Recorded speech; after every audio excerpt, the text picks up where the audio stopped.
किसी भी बच्चे की हाइट नहीं बढ़ रही, किसी की भी। अब जो नहीं जानते, अभी से मेरा चैनल है, उसके ऊपर ओके करो, सब्सक्राइब करो और मेरे से जुड़े रहो। बोली अमर आत्मा की, भगत वत्सल भगवान की, नाचने वाले भक्तों की, जय बोलने वाले भक्तों की और नहीं बोलने वाले भक्तों की भी। एक भैया यहाँ पे नाच रहे थे, कहाँ गए? एक दूसरा था, उधर चले गए। वो उनके धन में मस्त थे, ये उनका स्टाइल पसंद है। इधर इधर इधर, अरे हटे ना, बता रहा हूँ था कि हग गई पक्की है, फाइनल है साहब। वो विंद पसंद आया आपने। जय श्री राम। आप इतने अच्छे नाचे हो, क्या बोलो आपको। ये क्या होता है, भाव होता है। दुनिया को अच्छा लगे या ना लगे, इनकी धुन में मस्त थे महाराज। धन्यवाद आपको। मैं गाता गाता आपको देखने लग गया। मैं क्या महाराज, क्या आनंद है यार। ये दीवानगी होनी चाहिए महाराज। ये आनंद वो ही हमको वहां पहुंचाता है। हम गाएं और चिंता करें कि हावड़ नहीं गायो तो अब नहीं गायो तो कोई बात नहीं। एक बार पीस बगड़ी, 2 बार वगड़ी, 5 बार वगड़ी, कदी कदी तो पीस उतारी, पर खेती वाणो थोड़ी छोड़नी आवे। बस यही जिंदगी है। आपका नाम प्रभु? हाँ जी, विजय सिंह जी। बस आप एक काम जरूर करना, मेरी प्रार्थना, घर पे जाके कल थोड़ा नाच लेना। ये बैलेंस यहाँ खत्म नहीं होना चाहिए, घर तक ले जाना, कम से थोड़ा नाच लेना। बोले क्या हुआ करे, कुछ भी नहीं, मुझे खुद को भी पता नहीं क्या हुआ, पर मैं तो नाचूंगा भाई। देखो थाने कटे थान मत लेन जाई, क्या नाचवा वालों लाग गयो। हाँ बस यही तो प्रॉब्लम है। एक ध्यान रखना, दुनिया की रीत खराब है। कोई भी सत्संग में नाचते ना, बड़ा आनंद आता है। कोई बहन थी, ऐसे बड़ा आनंद आता था उसको नाचने में। तो जैसे सत्संग शुरू हुई, कोई भजन आया आनंद का और नाचने लगी। और जीजी माता आपको भी धन्यवाद है, आप इतना हैटा तो भी नाचा। मतलब डर लग रहा था कि मतलब कैसे नाचेंगे, परंतु ये तो नाच रहे थे। मतलब देखो वहां पे ये नहीं देखा जाता कौन कौन ये कौन नहीं है, वो नहीं देखा जाता, पर आनंद आना चाहिए। तो ऐसी कोई बाई बैठी थी, उसको बड़ा आनंद आया।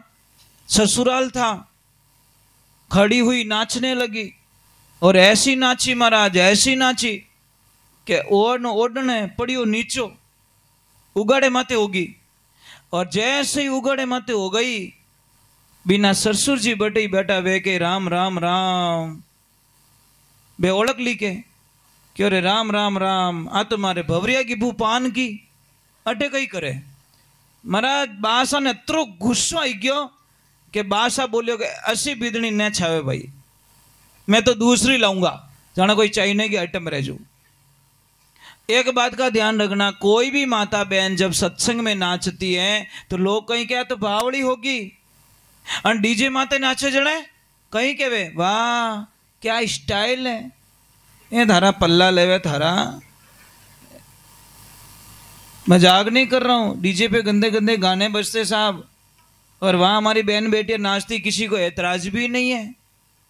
और सत्संग में नाचे तो हथरे आंगली करवा लाग जाए, बट भजना में नाच रही तू, भजना में नाच रही है, जन को फिल्म पर नाचू कहीं करूं मैं, यही तो समझ में नहीं आया आज दिन तक। तो बासा ने अतरो गुस्सा आई गयो कि महाराज शांति रखी। जैसे वो बाई नीचे बैठी, गुरु महाराज भी ने पूछो बेटा सत्संग कैसी लगी, के गुरुजी बहुत अच्छी। तो बताओ बेटा थारी उम्र कितनी हुई, के मारी उम्र 16 साल। वे बासा क्यों, क्या तो भूली नाची बात, तो उम्र ही भूली कि उम्र तो 27-28 साल है। पछ के थारा पतिदेव की उम्र कितनी, मारा पतिदेव की उम्र 8 साल। डोगरे क्योंकि भोरो ठाणे नहीं है, आगे पासी हो गया। पछे क्यों थारे सासू माँ कितनी साल की, मारा हाउजी 3 साल का। अब वो डोगरो के राखू किसान राखू इन्हें। पछे कहवे कि तारा ससुर जी कितनी साल का, मारा ससुर जी जन्मिया ही को नहीं। डोगरो के पाइप थोड़ो आयो बाईपास, मारो जन्म नहीं रियो। तो मारे अतरो गुस्सा बासा ने बासा गया घरे और सब पाड़िया छोड़ दिया, सब सुकाई दिया। दूध ढोल दियो, आटो ढोल दियो, दही री हांडी माता में फोड़ दियो, मेकअप करियोड़ो डोकरो। जिते डोकरी आई रे मारा पति देव ये ओ कई करियो कि जो नहीं करियो जो आज कर दियो, के तो थारे बेटा की बहू घर में रहे के पछे मैं रहूं, एक म्यान में दो तलवार नहीं कटे। तो वह डोकरी क्यों कई करियो मारी बीदनी, क्या बीदनी नहीं है? इतो झूठ बोले इन्हें भगवान कदी माफ नहीं करे। जिते वह बच्चे ही प्रणाम करिया कि पापा मारा जीवन काल में मैं एक भी झूठ नहीं बोली, मने क्यों बदनाम करो। वे विना ससुर जी कहे कि बेटा तू आज इतना झूठ बोलिए जिसका हिसाब नहीं लगा सकता। अरे तू नाची, तारी ओढ़नी नीची पड़ गई कोई बात नहीं, तेरे बाल खुल गए कोई बात नहीं, पर तू गुरु जी रहा में झूठ क्यों बोली? कि झूठ कटे बोली, तने उम्र पूछी तू 16 साल की बताई, तू तारी उम्र 27 साल है, थारा पति री उम्र 32 साल है, तू के 8 साल को, आ डोकरी 60 साल की, तू के 1.5 फुट की 3 साल की, और अटे 1 2 3 आई एम फ्री, मारो तो पूरा पत्तो ही काट लियो। चने वा डोकरी कहो कि सच बोल रही है, इन्हें गुरु जी री दीक्षा लिया ने 16 वर्ष हो गया, आपका बेटा ने भक्ति में मन लग गया ने, गुरु मंत्र लिया ने, गुरु दीक्षा लिया ने 8 साल हो गया। अच्छा घर की लक्ष्मी आई, जने अपना सबने पूरा परिवार ने ठाणे लेनगी। और मने 3 साल हो गया दीक्षा दिरादी, और था तो वग्रनाथ को बलद हाल है जी फिरो। वो वग्रनाथ को बलद कौन है? वो मन है महाराज। ये मनवा थने किन विधि के समझाऊं, घोड़ो हो तो लगम लगाऊं ऊपर जिण कसाऊं, हो अश्वार थारे ऊपर बैठू चाबुक दे समझाऊं, मनवा थने किन विधि के समझाऊं, हाथी हो तो जंजीर लगाऊं चारों पैर बंधाऊं, हो महावत थारे ऊपर बैठू आंगस दे समझाऊं, मनवा थने किन विधि के समझाऊं। इस मन को इस जीवन में जब तक आपके जीवन में गुरु नहीं है, आपका जीवन अभी तक शुरू नहीं है। गुरु बिना ज्ञान ध्यान सब भोगट घोटो नहीं वचारो, पति बिना शोभा है कणित्रिय के विद्वा में कई श्रृंगारो, गुरुदाता मारा अबको जन्म सुधारो, कदी ने भूलू जस तारो। गुरु महाराज ने आज प्रार्थना करे कि राम कृष्ण से कौन बड़ा, उन्होंने गुरु कीन, 3 लोक रावे धनी रैया सतगुरु के अधीन। अगर उनको गुरु की आवश्यकता नहीं होती तो वो गुरु के शरण में क्यों जाते? वो तो भगवान थे साक्षात, फिर भी उनको गुरु शरण लेनी पड़ी। इसीलिए महाराज जिसके जीवन में गुरु नहीं है उसके जीवन में कुछ नहीं है, समझ लीजिए अंधकार है। गुरु का मीनिंग वो नहीं होता। कई लोग गलत रिजल्ट निकाल देते कि गुरु महाराज इज गुरु रेवना। नहीं, अपने पापा भी हमारे गुरु हो सकते हैं, हमारी बहन हमारी गुरु हो सकती है, हमारे भैया हमारे गुरु हो सकते हैं, हमारा बेटा हमारा गुरु हो सकता है, इसमें कोई शंका नहीं है। जो सही राह दिखाए वही तो गुरु है, सही रास्ता बताए, भटके हुए को सही रास्ता बता दे। वो ऐसा मत सोचना कि माला पैरियोड़ी जरूरी है, मैंने भगवा पैरियोड़ा जरूरी है, मैंने ये जरूरी नहीं है। आपको सही रास्ता कौन बता रहे हैं? वो ही आपके सदगुरु जी महाराज है, इसमें कोई शंका नहीं है। लोगों ने एक गलत अफवाह फैला के रख दी कि महाराज इज गुरु रेवना। नहीं महाराज, ऐसा कुछ भी नहीं है। महाराज आपको जो भी सही सलाह बताए वो आपके गुरुदेव है, ध्यान रखना। बोले सदगुरु जी महाराज की। देखो ड्राइवर लोग होते हैं ना, अपने को जो गाड़ी सिखाता है उसको गुरु मानते कि नहीं मानते? जो बच्चे पढ़ते हैं स्कूल में शिक्षक को गुरु मानते कि नहीं मानते? मानते ना। जो अपने को कोई अच्छी रसोई बनाना सिखाता है उनको हम गुरु मानते कि नहीं मानते? बस मैं वही कहता हूं, उसी प्रकार हमको कोई सदमार्ग बताए, ये तो भौतिकता हो गई। संसार की जो चीजें सिखाए वो तो एक अलग गुरु हो गए, परंतु संसार से भी परे कोई ले जाए हमको।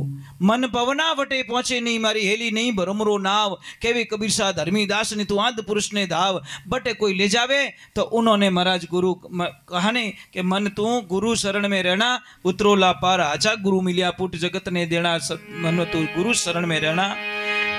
जब तक आपके जीवन में गुरु नहीं है, एक बात का ध्यान रखें, मैं आपको एक बात बता रहा हूं, जीवन में एक ध्यान रखें, आप चाय पीना छोड़ दो। जीवन में खुशी खुशी जीना चाहते हो तो चाय छोड़ दीजिए। आप बड़ा अच्छा लगे, पहले आप बोलोगे महाराज पहले बीड़ी छोड़ा रहे हो, फिर गुटखा छोड़ा रहे हो, फिर चिलम छोड़ा रहे हो, अब चाय पे आ गए, थोड़ी देर बाद में क्या रोटी छोड़वाओगे क्या? भाई रोटी नहीं छुड़वाएंगे, वो तो अन्न देवता है। परंतु चाय पीने का तरीका बता देता हूं। अगर चाय नहीं भी छूट रही तो कोई बात नहीं, पर चाय पीने का तरीका थोड़ा चेंज कर दो आप। एक तो सुबह उठते ही चाय मत पियो आप, समझ में आ रही नहीं? कई तो मुंडो धोते और लाजे रात का हुआ ने एक तपेली मेल देनी चूल्हा माथे, एक भूंगली तपेली में गाल देनी और मुंडा में भूंगली राखनी, जने जचे जनी भी भूंगली में खींच देनी चाय ने। अतरो ही शौक रहे तो महाराज चाय सुबह सुबह मत पियो भैया। सुबह चाय पीने में कितना नुकसान आता है। आप सुबह सुबह 1 लोटा गर्म पानी पी लो भाई, जिंदगी में आनंद ही आनंद हो जाएगा। गर्म पानी में जो शक्तियां होती ना साहब, आप कल्पना नहीं कर सकते। हजारों बीमारियां, कमर दर्द नहीं होने देगा, घुटनों का दर्द नहीं होगा, अनेक कब्जी नहीं होने देगा, सिर दर्द नहीं होने देगा, मतलब ये बॉडी पेन नहीं होगा, आलस नहीं आएगा। कितनी सारी सुविधाएं 1 लोटे पानी में। पानी पीने के बाद में आप आधा घंटा बाद में चाय पी सकते हो, कौन मना कर रहा है। परंतु सुबह सुबह चाय मत पियो, आधा घंटा रुक जाओ, पहले पानी पी लो। पर नहीं जचे हो तो ये बात नहीं जचेगी, क्योंकि जो चाय पीने वाले उनको कैसे जचेगी। मैं चाय छुड़वा थोड़ी रहा हूं, चाय पीने का तरीका बता रहा हूं। और चाय कैसी पीनी है, 1 लीटर दूध में 2 लीटर पानी डालो, मतलब दूध की नाम मात्र दूध होना चाहिए। वो चाय कभी भी एसिडिटी बीमारी नहीं करेगी, कभी बीमारी नहीं करेगी। आप तो क्या करो, दूध ज्यादा रखते हो और पानी कम रखते हो, वो चाय आपके लिए जहर का काम करती है साहब। दूध की मात्रा बिल्कुल कम होनी चाहिए, वो चाय आपको कभी नुकसान नहीं देगी। बोले सत्य गुरुदेव की। आप 10 दिन पी के तो देखो, आप खुद बोलोगे नहीं यार हमारा शरीर में कुछ सुधारा हो रहा है, हमारी तबीयत ठीक हो रही है, हमें रोटी अच्छी लग रही है ना, नींद अच्छी आ रही है, खाली ज्यादा पानी डाल के चाय पियो बस। और देवियां ये तो आप कर सकते हो, इनको बोलो ही क्यों, पानी पहले ही ज्यादा डाल दो दूध में, फिर उकाल के पियो। हो सकता है थाने नसों नहीं चढ़ तो रही, हाँ इनके चक्कर में ये एक घोटी जावे, ये ध्यान रखो। मतलब कम दूध डालो, पानी ज्यादा डालो आप। बोलिए श्री भगवान की। चलो हम गुरुदेव के चरणों में चलते हैं। और बहुत बहुत साधुवाद आप लोगों को, बहुत बहुत धन्यवाद आपको। जो लोग लाइव देख रहे हैं उनको भी मेरा करोड़ बार प्रणाम है। आज जिनके नाम पर ये जो सत्संग रखी है, आपके यहाँ पे 6 महीने में ही कर देते हैं ना। हाँ 6 महीने और 12 महीने, ऐसे 2 भाग में लिया। कोई 12 मासी कराते, कोई 6 मासी कराते। ठीक है कोई बात नहीं, पर एक ध्यान रखे महाराज, आपको थोड़ा अच्छा तो नहीं लगेगा, परंतु मैं कह देता हूं कि अब तो जो प्रसाद लिया ये प्रसाद है, इसमें कोई शंका नहीं है, क्योंकि नियमित सत्संग हो गई। ये जो 12वां का जो भोजन खाते हैं लोग साहब, वो जहर खाते, विष के समान होता है। 12वां की कद्दी रोटी नहीं खानी चाहिए। समझ में आ रही नहीं, रोना धोना ही बंद नहीं यार, बटे अपन हलवो की कर भावे। अरे लोग तो बड़े स्वार्थी साहब, आपकी मरने की चिंता नहीं है, उनकी थाली में ठंडी पूड़ी आ जाएगी नहीं 12वें के दिन तो हेलो ए पूड़ियां तो गरम ला रहे, बोलो सिर्फ 12वां का दिन, 11 दिन इस ब्यावी ने मरिया ने, और आपके पीछे गरम पूड़ियां मांग रहे लोग।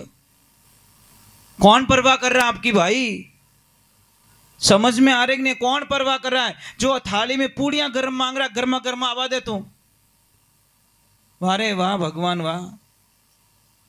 इसलिए मैं एक प्रार्थना करना चाहता हूं कि मृत्यु भोज बंद कीजिए। अब जो 12वें के दिन होता है, जो दस्तूरी होती है वो कर दीजिए, परंतु ये कोई पकवान किसकी खुशी में पकवान बना रहे हो भाई, ये तो बता दो मुझे कि मैं 5 पकवान बनाऊं। क्यों तेरा बाप मर गया इतना खुश हुआ तू कि लोगों को निमंत्रण देके 5 पकवान जिमाएगा पीछे? तेरी माँ चली गई दुनिया से, इतना खुशी हो गई तेरे को, तू मरने का इंतजार कर रहा था कि पकवान जिमा रहा है पीछे। किस बात के पकवान जिमा रहे हो भाई? इसलिए ध्यान रखे, अभी जो 6 महीने में किया आपने ये बहुत उचित है। समझ में आ रही नहीं, सारी चीजें सूतक निकल गया। 41 दिन तक तो सूतक निकलता ही नहीं है, और सूतक के पहले ही 12वां का भोजन कर लेते हम लोग। सूतक निकल गया, सारी चीजें हो गई, सारी राजी खुशी हो गई, आप शायद पुष्कर भी जाके आ गए, सारा काम हो गया। अब आप करो ना सत्संग नियमित हो गई, ये प्रसाद बन गया, और प्रसाद जिमने में कोई प्रॉब्लम नहीं है। 12वें दिन भोजन ना करें, और अगले को भी छूट मिल जाए थोड़ी, 6 महीने की 12 महीने की, थोड़ा वो भी संभल जाए। देखो मौत और जन्म दो कह के नहीं आते साहब। समझ लीजिए कोई आदमी हॉस्पिटल ले गया अपने पापा को, ऑलरेडी 3-4 लाख रुपया वहां लगा चुका है, कितने? वो भी कर्जा लेके, लोगों से ब्याज से पैसा लिया, लोगों से कर्जा लिया, खेत गिरवी रखियो, गहनों गिरवी रखियो, उधार लिया, ब्याज हाथे पैसा लीधा, 5 लाख रुपया ऑलरेडी खर्च कर चुका है, फिर भी उसके पिताजी बच्चे नहीं है, फिर वो चले जाते दुनिया से, फिर घर लाते, तीसरा दिन हुआ और आके धरना ठोक दिया हम लोगों ने, और आके बोल दिया इतना बना देना, ये कर लेना, हम थोड़ा थोड़ा दिवालिया और कर देते, 5 लाख नहीं 7 लाख का बिल बन गया तेरा। अब बेचारा 5 लाख से तो बाहर भी नहीं निकला, 2 लाख और लगा दी उसकी जिंदगी में। उस आदमी की सहायता कहाँ की हम लोगों ने? राहत दीजिए कि भाई अब नहीं, तेरी समझ में जब आए तब तू तेरे खर्चा कर लेना, अब तू फंसा हुआ है, तू हॉस्पिटल से आया है, हम कोई चीज की डिमांड अपन लोग कही कहवे के खादो जगो तो खुआणो ही पड़ी, वारे वारे वारे थांगे मुंडा में कीड़ा पड़े थांगे खाणो पड़ी, जाने किने जीमा इन पासो काढो मैं मुंडा मु पासो काढो हाथों हाथ के खादो जो पासो काट दूं मैं वही खाऊं तो वारे पा भाई। अरे भाई गरीब लोगों को मत सताओ, जो ऑलरेडी कर्जे में पड़े हुए बेचारे वो कैसे बाहर निकलेंगे साहब? छोटे छोटे बच्चे होते हैं, 2-2 साल के बच्चे, 5-5 साल के बच्चे, वो संभल भी नहीं पाते, उससे पहले ही हम कर्जा दे देते। हमारा धर्म क्या बनता है? वहाँ पे सबका फर्ज बनता है कि 100, 500, 1100, 1000, 5000 दे के उस फैमिली की सहायता करनी चाहिए। धर्म तो ये कहता है महाराज, धर्म ये नहीं कहता कि अपने जान वट जीव ना हो। 12 महीने बाद में जीवो, बहुत अच्छी बात, सत्संग रखी इन्होंने। अब इसमें कोई पाप नहीं है, क्योंकि पवित्र हो चुका है, भोजन ही पवित्र हो चुका है, इसको प्रसाद कहेंगे। 12वां को भोजन इन्हें कोई नहीं कहे महाराज। बोलिए श्री भगवान की। साहब जब से समझ में आएगी, 6 साल का था तो कहीं कथा सुन ली थी, समझ में आ गया। मुझे 40 वर्ष हो गए, जहां मृत्यु हो जाती है 12 दिन तक उस घर का पानी भी नहीं पीते हम लोग। भोजन तो छोड़ो, हमारी पूरी फैमिली वहाँ, पूरा परिवार, हम नहीं जिमते, ना तो हमारा बेटा जिमता, ना हमारी लक्ष्मी जिमता है, ना हमारी फैमिली जिमते, कोई नहीं जिमते हम लोग। जाते जरूर है, बैठने के लिए जाते हैं, काम करने के लिए चले जाएंगे, परंतु वहां का भोजन पानी बिल्कुल अलाउ नहीं है महाराज।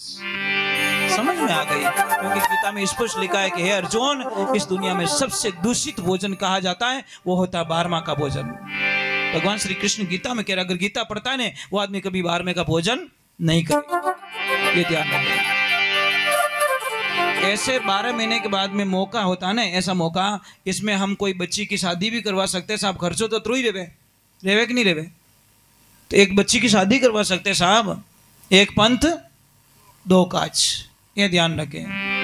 भावना है, कोई गरीब बच्ची हो, कोई भी जाति की बच्ची हो, कि भाई कोई बात नहीं, मैं इस बच्ची की शादी करूंगा, पापा के पीछे, मम्मी के पीछे, बड़ी खुशी मिलेगी महाराज, जीवन बदल जाएगा आपका। करिए, कोशिश कीजिए, आप बदला नहीं, बदलाव लाइए समाज के अंदर। बोलिए श्री भगवान की। चलो गुरु महाराज आए हैं, शिष्य बड़े भाव के साथ में प्रार्थना कर रहा है कि हे गुरुदेव, आप पधारे हो तो मेरे जीवन का कल्याण करना।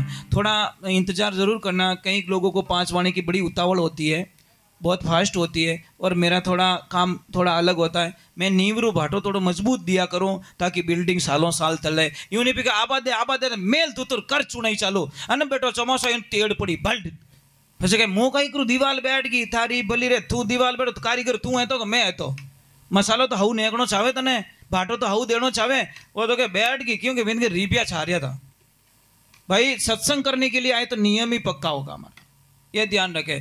मुझे तो 40 वर्ष हो गए सत्संग करते हुए, आज दिन तक सत्संग में कभी पानी नहीं पिया। ये 40 सालों का इतिहास है। यहाँ पानी अलाउ नहीं है साहब, यहाँ पे बिल्कुल नहीं। इनको पानी पीना होगा ना, इनको नीचे जाके पीना होगा, ना तो इन पैरों को निकाल सकता, ना पानी पी सकता। जब तक आपकी आरती नहीं होगी तब तक इस शरीर को पानी की घूंट नहीं दी जाएगी। मजाक नहीं चलती साहब, हम वो संत नहीं है 5 भजन ला रहे फूंक मारू थोड़ी, वो वी की फूंक मार दी बापड़े जी की भजन कराए जी की, वो उसका पूरा कर देगा वो साहब, ये ध्यान रखा। अटे आई नहीं मारो जीव चिलम में अटक गयो तो उससे डोरी टूट जाएगी साहब। और मैं नहीं चाहता, एक सेकंड के लिए उससे बिछड़ना नहीं चाहता, इसीलिए बोलता रहता हूँ, क्योंकि मैं चाहता हूँ कि जो जगह मिली है मेरा कांटेक्ट ना टूट जाए। और टावर गया पर कतरो करना पड़े मोबाइल, हेलो हेलो हेलो, हम लोग कटे हालू भाई, क्योंकि टावर नहीं आ रहा है, नेटवर्क नहीं छूटना चाहिए। इसलिए चलो गुरु महाराज आए हैं बड़े भाव के साथ में।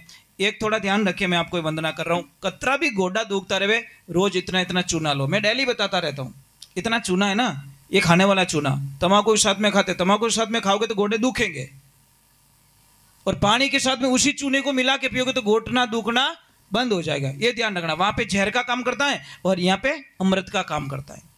शहद होता है, शहद कुत्ता चाट ले तो कुत्ता मर जाता है, समझ में आ रहे? माँ की मन रहे, शहद कुत्ता खाता नहीं, कुत्ता खाएगा तो कुत्ता मर जाता है, और अगर आदमी खाएगा तो उसके लिए मतलब एक अमृत का काम करता है।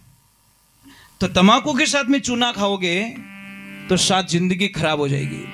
उसी चूने को पानी के साथ में मिला के पियोगे तो आपकी जिंदगी में इतनी खुशियां आएगी जो कल्पना नहीं कर सकते। किसी भी बच्चे की हाइट नहीं बढ़ रही, किसी की भी, आपके पास दवा पड़ी है, पर आप क्या करते हो, ढूंढते रहते हो।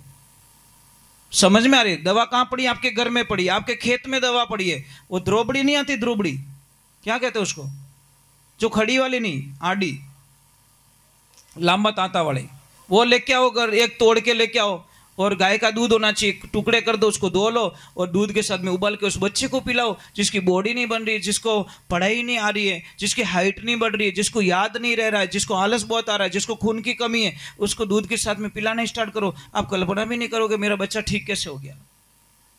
बोले दवा हमारे घरों में पड़ी है, परंतु हमको पहचान नहीं है। इसीलिए गुरु महाराज पधारे, शिष्य बड़े भाव के साथ में प्रार्थना कर रहा है। चेतावनी वाणी माने लिखे,